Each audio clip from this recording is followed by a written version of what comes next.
Assalamualaikum warahmatullahi wabarakatuh. Bismillah, alhamdulillah, wassalatu wassalamu ala rasulillah. Allahumma salli ala Sayyidina Muhammadin al-hadi ila tariqil millah wa bijahihi isrif anna kulla maradin wa alamin wa waja'an wa illatin. Allahumma barik lana fi Rajab wa Sya'ban wa ballighna Ramadan, amma ba'du. Sahabat FH, selamat berjumpa lagi di channel kami, channel yang mengharap barakah dari Allah dan syafaat dari baginda Nabi Muhammad sallallahu alaihi wasallam. Salawat dan salam kepada baginda Nabi Muhammad sallallahu alaihi wasallam.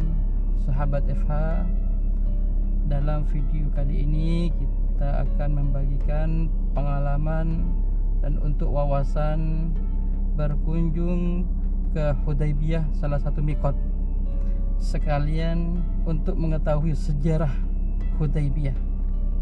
Semoga dalam perjalanan ini kita semua diberi kesehatan, dan juga yang di rumah, sahabat Eva semuanya, pemirsa semuanya, semoga tetap diberi kesehatan oleh Allah Subhanahu wa taala.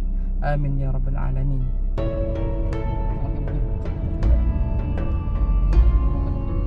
Sahabat FH, di sebelah kiri sebelum sampai ke Hudaybiyah ada tambahan. Di sebelah kiri rumah jin yang kemarin, yang video yang lalu.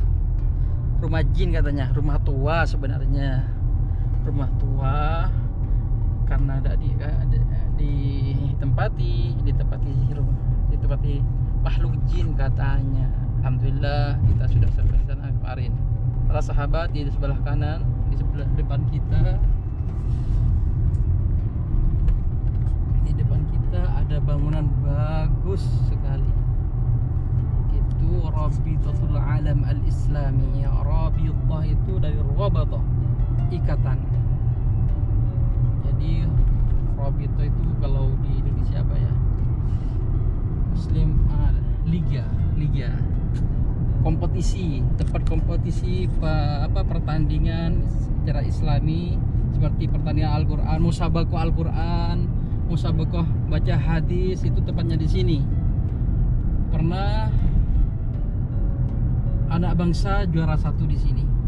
Namanya Rabitatul Alam Al-Islami. Tempatnya musabaqah, tempatnya pertandingan kompetisi Islami yang ada di Mekah. Dan di sebelah kiri para sahabat ya, biar ada tambahan juga, di sebelah kiri itu tempat pembuatan kiswah. Kiswah itu kain untuk menyelubungi Ka'bah. Ini Mujma' Malik Abdul Aziz kiswah. Itu tempatnya pembuatan kiswah. Dan depan lagi di sebelah kiri itu museum. Bahasa Arabnya mathaf, museum haram. Jadi kerangka sumur Zam-Zam dulu yang lama ada di sini, dan juga bebatuan yang ada di dalam ada di sini semua. Nanti kalau musim umrah buka, kalau punya tasrah bisa masuk lagi ke dalam. Semoga saja di waktu yang dekat ini izin umrah dari Indonesia sudah dibuka. Mudah-mudahan dipermudah oleh Allah Subhanahu wa taala. Amin ya rabbal alamin. Dan mathaf itu para sahabat bagus memang di dalam. Tapi caranya harus ada tasrih. Harus ada taswarih, yaitu izin, pernyataan dari muassasah, dari yayasan atau dari mudir atau ketua kepala-kepala yang berkaitan dengan kantor tersebut bisa mengeluarkan tasrih untuk masuk ke mathaf tersebut. Ya, kita tetap berdoa kepada Allah, semoga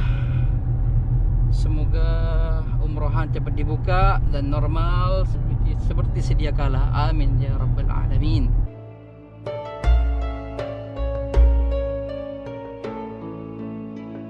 Isi perjanjian ya, biar tahu sulhul Hudaybiyah atau isi perjanjian Hudaybiyah itu ada 5 perjanjian.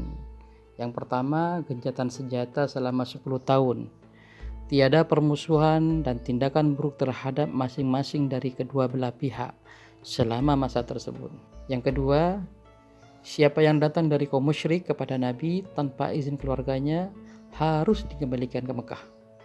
Akan tetapi bila ada di antara kaum muslim yang berbalik dan mendatangi kaum musyrik, ia tidak akan dikembalikan. Jadi seakan-akan kurang keperpihakannya kepada muslimin, ada ketidakadilan. terhadap muslim. Tapi walaupun seperti itu, Rasulullah tetap menyetujuinya karena ada wahyu kemenangan yang dekat bagi orang-orang Islam.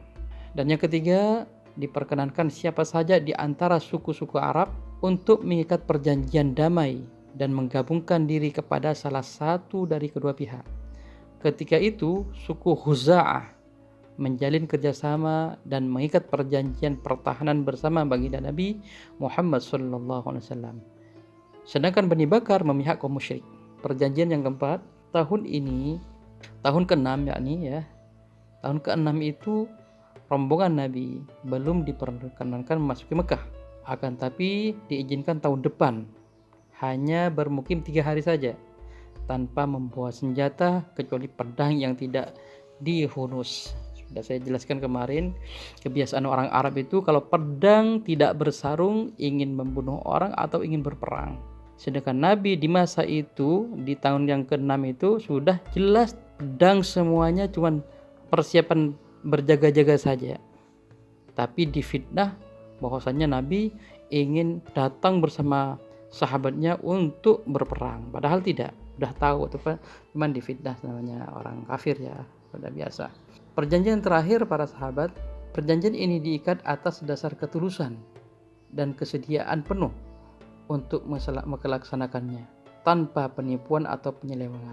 Rasulullah sudah mengira para sahabat, perjanjian selama 10 tahun sudah mengira karena beliau itu sangat cerdas dan penemuannya sangat luar biasa karena selalu bersama dengan wahyu-wahyu terus.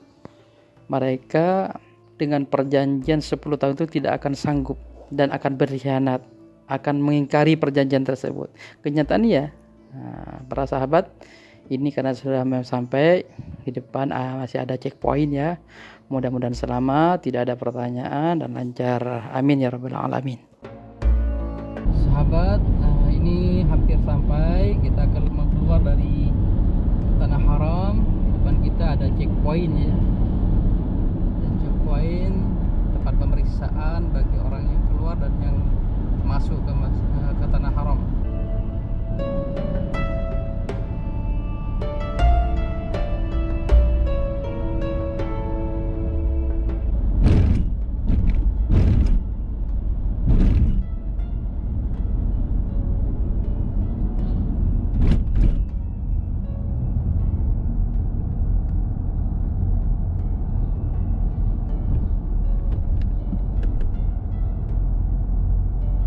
Pemirsa, sebelah kiri ya, dan kalau dari Mekah sebelah kiri Masjid Hudaybiyah. Tapi kita putar balik dulu depan, putar balik nanti sampai ke Masjid Hudaybiyah. Masjid Hudaybiyah atau Masjid Shumaisi, Torik Jeddah Gadim sudah nampak di depan kita.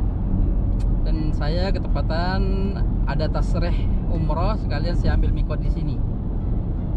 Mikot untuk bantu orang tua teman saya dari Jeddah. Saya ambil mikot dari Hudaybiyah ini. Semoga makbul, menjadi umrah yang diterima oleh Allah Subhanahu wa taala. Amin ya rabbal alamin. Saya melaksanakan umrah badal ini tanpa akad-akad yang saya sampaikan di video yang lalu. Jadi dia sudah percaya kepada saya langsung umrohkan. Kan lebih afdol kita melaksanakan di sini. Kalau umroh ya, sholat 2 rakaat. Sholat 2 rakaatnya itu diusahakan kalau badal umroh juga diperuntukkan pada almarhum, pada yang diumrohkan.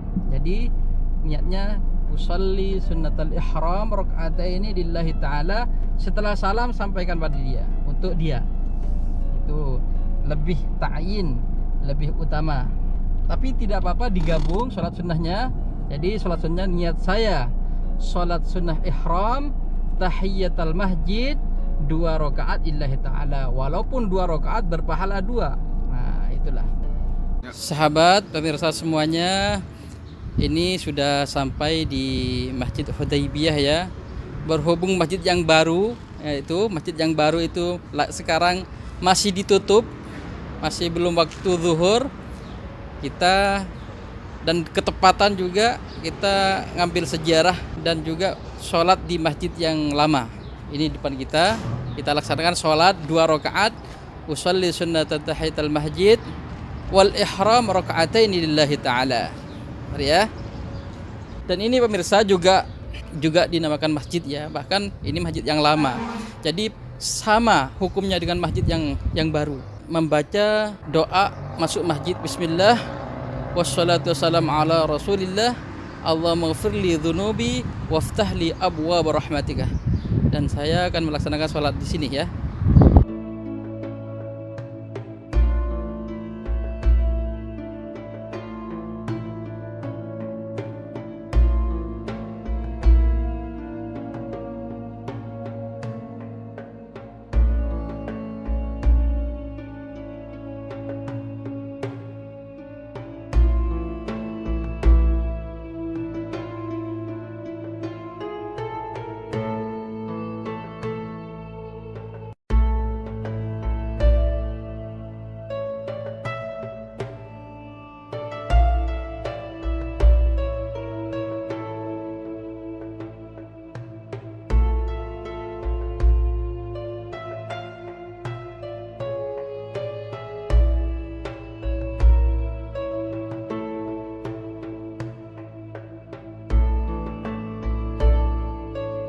Sahabat Eva yang saya muliakan dan yang saya cintai, alhamdulillah kita sudah melaksanakan sholat 2 rakaat di Masjid Gadim, di masjid yang lama, Masjid Hudaybiyah atau juga dinamakan Masjid Syumaisi. Disinilah para sahabat Rasulullah mengadakan pembaiatan yang disebut dengan bai'atul ridwan. Salah satu bai'at yang sangat Allah ridai dan sangat Allah senangi. Sampai disebutkan dalam Al-Quran, laqad radiyallahu 'anil mu'minina idh yubayyi'unaka tahta asy-syajarah fa'alima ma fi qulubihim fa'anzala as-sakinata 'alaihim wa atsabahum fathan qariba. Allah telah ridha, radiyah. Allah telah ridha pada orang-orang mukmin yang berbaiat di bawah pohon. Dulu di sini ada pohon, tapi pohonnya itu sudah dirobohkan karena mungkin ada orang yang berbuat takut khurafat, takut takut mengambil tabarruk yang tidak diinginkan oleh pemerintah di sini, jadi dihapus. Rasulullah di sini bersama 1.500, dalam sejarah ada yang mengatakan 1.400, ada yang mengatakan juga 1.300 sahabat. Rasulullah bermimpi Ka'bah, bermimpi orang sebelum berangkat ke sini ya. Rasulullah bermimpi dan disebarkan pada sahabat. Saya bermimpi orang berkerumun mengelilingi Ka'bah, dan juga saya mimpi Ka'bah. Dan sebagian riwayat mengatakan Rasulullah juga kangen pada tempat kelahirannya, yaitu Ka'bah di Makkahul Mukarramah. Setelah itu para sahabat, cerita singkatnya, Rasulullah sudah berniat dari Madinah Al-Munawwarah bersama para sahabat, dan setelah sampai di Hudaybiyah ini Rasulullah memerintah kepada Sayyidina Umar bin Khattab radhiyallahu an untuk mengadakan tasrih juga, yaitu meminta izin pada pembesar kafir Mekah. Itu dipimpin oleh siapa? Oleh Abu Sufyan. Umar disuruh, tapi Umar menjawab, "Ya Rasulullah, saya di Mekah tidak ada saudara ya Rasulullah. Nanti saya khawatir orang kafir Mekah membunuh saya atau menyakiti saya. Jadi kalau saya ya Rasulullah kurang pantas mungkin." Walau Utsman banyak saudara, dan Utsman bin Affan itu termasuk orang-orang Mekah juga yang banyak saudaranya di Mekah. Jadi orang Mekah umpama mau nyakiti Utsman bin Affan, jadi lebih segan ya Rasulullah. Maka kemudian Rasulullah menyuruh pada Sayyidina Utsman, "Wahai Utsman, kami minta izin ke Mekah, ke Abu Sufyan atau siapa yang jadi kepemerintahan di Mekah." Setelah itu para sahabat ada kabar yang tidak baik, kabar burung, bahwasannya qad qutila, Sayyidina Utsman telah dibunuh. Karena sudah kabar seperti itu sampai kepada Rasulullah, dan Rasulullah setelah mendengar kabar tersebut memanggil para sahabatnya untuk berbaiat. Tangannya Rasulullah dibeginikan, para sahabat sampai 1.400 itu berbaiat semua, berbaiat persatuan, berbaiat titik darah penghabisan bahwasanya ingin bersatu membela agama Allah Subhanahu wa taala. Tapi setelah berbaiat, setelah terjadi perbaiatan, ternyata Utsman bin Affan datang. Ternyata kabar tersebut itu kabar burung atau kabar palsu. Padahal Rasulullah sebelum datang Sayyidina Utsman, tangan kirinya ini tangan Utsman. Kalau sudah begitu para sahabat, ini diibaratkan tangannya Sayyidina Utsman. Tapi Utsman walaupun tidak ada tetap berbaiat seperti sekarang. Maksudnya biar juga disenangi oleh Allah, dan termasuk Utsman berbaiat. Semuanya para sahabat berbaiat, dan wakil Utsman yaitu tangan baginda, tangan yang mulia baginda Nabi Muhammad SAW. Setelah pembaiatan, ternyata Utsman datang. Sekalian ikut baiat lagi kepada Rasulullah SAW. Sahabat FH, dan di sini juga tempat mukjizat Rasulullah yang sangat luar biasa. Dulu di sini itu gak ada air, kekurangan air. Lalu Rasulullah minta kepada sahabat, minta satu wadah, satu wadah kecil, dan tangan Rasulullah dimasukkan ke wadah tersebut, memancar air barokah dari baginda Nabi Muhammad SAW. Itu keluar dari sininya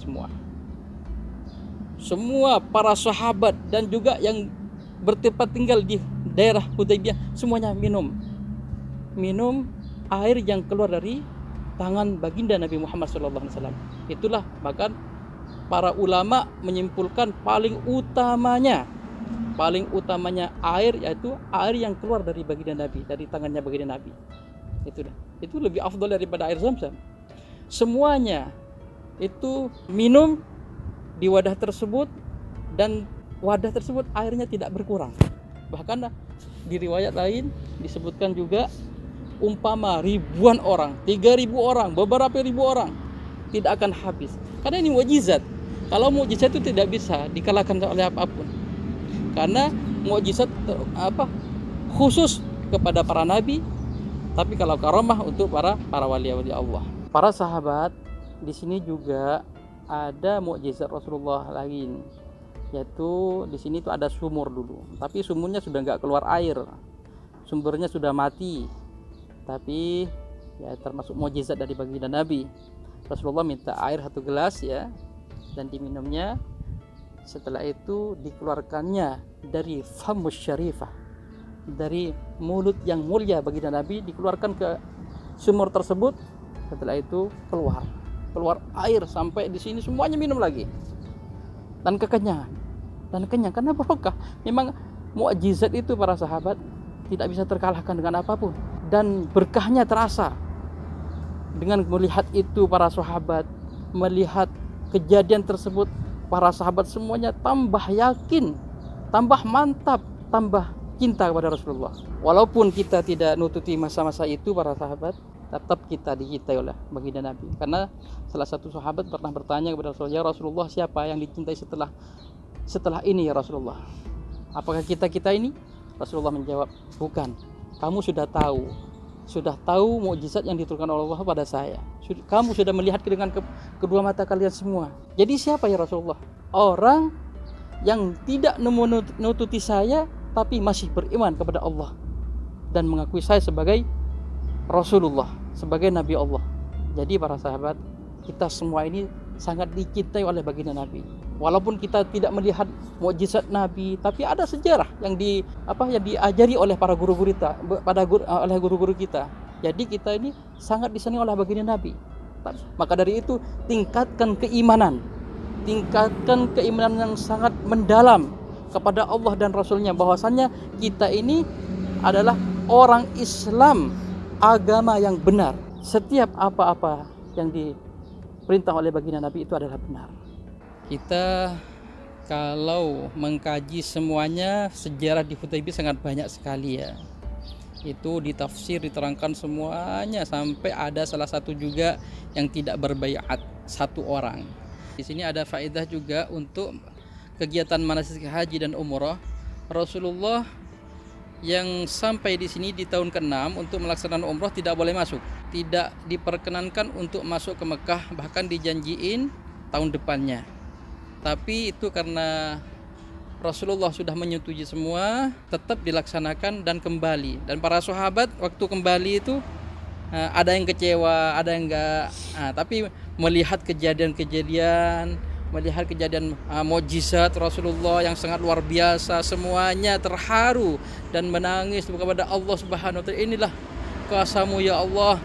Dan juga para sahabat di sini Rasulullah di waktu dalam keadaan muhrimin, semuanya muhrimin semuanya. Jadi para sahabat yang lain itu bertanya-tanya, ini siapa yang mau tahallul ini? Dalam keterangan tersebut Rasulullah menyuruh pada orang itu tidak ada keterangan dari orang halal, dari orang haram, nggak ada keterangan. Maksudnya itu di waktu itu dalam keadaan ihram semua, muhrimin itu ihram semua. Jadi Rasulullah langsung menyuruh dan gunting. Karena para sahabat menunggu, ini bagaimana ini kan ada halal. Ini membuktikan para sahabat kalau sudah di Marwah ya, orang yang mentahallul, orang yang mau tahallul itu boleh sendiri, boleh walaupun sendirinya belum tahallul, belum halal, boleh mentahallul orang. Itu juga itu ibaratnya di sini di waktu Rasulullah, karena Rasulullah memanggil salah satu orang untuk menggunting rambut, mentahallul, menggunting rambut. Dengan itu para sahabat bisa dibuat ibarat kita ini bahwasanya mentahallul orang kalau kita masih belum halal tidak masalah. Tapi memang ada, tidak usah gaduh, tidak usah bertengkar dengan pendapat-pendapat. Memang ada sebagian ya, sebagian, tapi saya imamnya kalau tidak, saya agak lupa. Memang ada sebagian ulama kalau belum halal tidak boleh mentahallul orang. Tapi yang pendapat yang keseluruhan para ulama itu diperbolehkan walaupun kita masih belum halal, masih belum tahallul, kita sudah bebas. Ibaratnya kalau kita sudah di Marwah itu dianggap halal sudah. Dianggap salam kalau kita sholat ya. Jadi bebas. Dibakar, digunting, disuruh kepada orang sampai bebas. Wallahu alam. Dan juga di sini para sahabat ini termasuk semuanya atharun nubuwah. Termasuk atharun nubuwah. Jadi kalau kita berdoa kepada Allah di tempat ini ijabah. Dan dulu juga ada sumur namanya sumur Sumaisi kan di sini tuh Sumaisi Tariq Jeddah Qadim, jalan ke Jeddah yang lama itu di sini namanya Sumaisi. Jadi nama sumur tersebut ada di sini ya, ada di sini, tapi saya tidak tahu. Saya sudah bertanya-tanya mana tempat sumurnya, katanya setengah kilo dari masjid ini. Wallahu a'lam. Maka dari itu para sahabat kita berdoa di sini, ya Allah, Allahumma ighfir lana warhamna wa tub alaina, Allahumma arham ummat Muhammadin wa aslih ummat Muhammadin wa ghfir an ummat Muhammadin. Allahumma bihaqqi Muhammadin ij'al ziyaratana ziyaratan khalisatan liwajhikal karim wattiba'an li sunnati nabiyyikal mustafa Muhammadin sallallahu alaihi wasallam. Astaudi'uka fi hadzal masjid syahadatu alla ilaha illallah wa anna Muhammadar Rasulullah sallallahu alaihi wasallam. Amin ya rabbal alamin. Nanti kita saya mau niat dulu ya, karena berketepatan saya ini mau mengumrohkan orang. Semoga diterima, semoga bermanfaat pada sahabat semuanya, pada pemirsa semuanya. Saya akan niat ya, niat yang sempurna. Bismillahirrahmanirrahim. Allahumma uridul umrata fi yassiril hadi wa taqabbal hali labbaik Allahumma umratan nawaitul umrata anil marhum wa haramtu biha lillahi ta'ala labbaik Allahumma bi umratin Allahumma mahilli haitsu habastani labbaik Allahumma labbaik la syarika lak labbaik innal hamdu wan ni'mata laka wal mulk la syarika lak. Putusnya bacaan talbiyah mulai dari niat sampai matof, itu tempat tawaf. Jadi selama perjalanan itu disunnahkan labbaik Allahumma labbaik Allahumma labbaik. Sahabat, nah kita sudah mau masuk. Ini ada batas tanah haram ya. Kita berdoa di sini. Berdoa masuk tanah haram. Bismillahirrahmanirrahim. Allahumma inna hadzal haram haramuka wal amna amnuka wal 'abdu 'abduka. Ji'na ya Allah min mahal miqat Hudaybiyah bi dhunubin katsiratin faharrim luhumana wa basharatana wa jami' a'dha'ana 'ala an-nar. Rabbana atina fid dunya hasanah wa wa fil akhirati hasanah wa qina adzabannar. Wassallallahu ala sayyidina Muhammad wa ala alihi wasallam. Alhamdulillahi rabbil alamin. Labbaik Allahumma labbaik. Labbaik la syarika laka labbaik.